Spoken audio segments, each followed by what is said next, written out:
Greetings all. I'm Sister Julie Dupree, a member here at Bible Way Church of Sumter. I'll be bringing you today's devotional.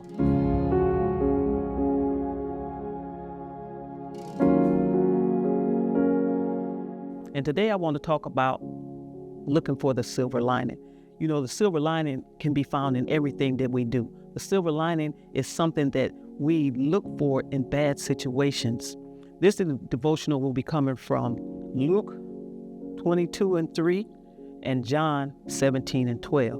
Luke 22:3 says, "Then Satan entered Judas, called Iscariot, one of the 12." John 17:12 said, Jesus said, "While I was with them, I protected them and kept them safe by that name you gave me. None has been lost except for one, doomed to destruction, so that the scriptures may be fulfilled."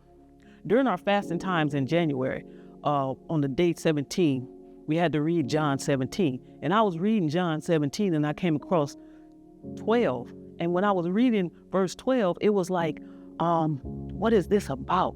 So I had to go and search and research and search again and reread. And I came to the conclusion that Jesus was talking about Judas, because Judas was one of the 12. Judas was the one who went out and betrayed Jesus. He was the one who got paid the money to betray Jesus from Caiaphas, the high priest. But even though Judas did what Judas did, Judas was destined to do exactly what he did. Because if Judas didn't do what Judas did, then how could we have the opportunity to go to Jesus, go to God any kind of way? We wouldn't have been able to go to God any kind of way like we are now if Judas hadn't have done what Judas did.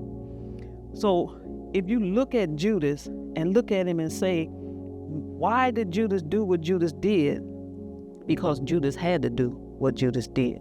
In order for Judas to do what he did and Jesus to get where he needed to be, hanging on the cross for us, we had to acknowledge that Judas did what he was destined to do.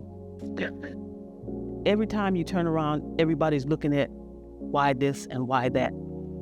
If we look at things that happen bad and always look at the bad stuff, then we're not going to find the silver lining in anything. But the silver lining is in everything that we do and we see, because if it wasn't for Judas, we wouldn't be able to just approach the throne of grace the way we can right now. So during the Holy Week, just remember, Judas did what Judas had to do for us to be able to go to the throne of grace. God bless you and keep you during this whole week.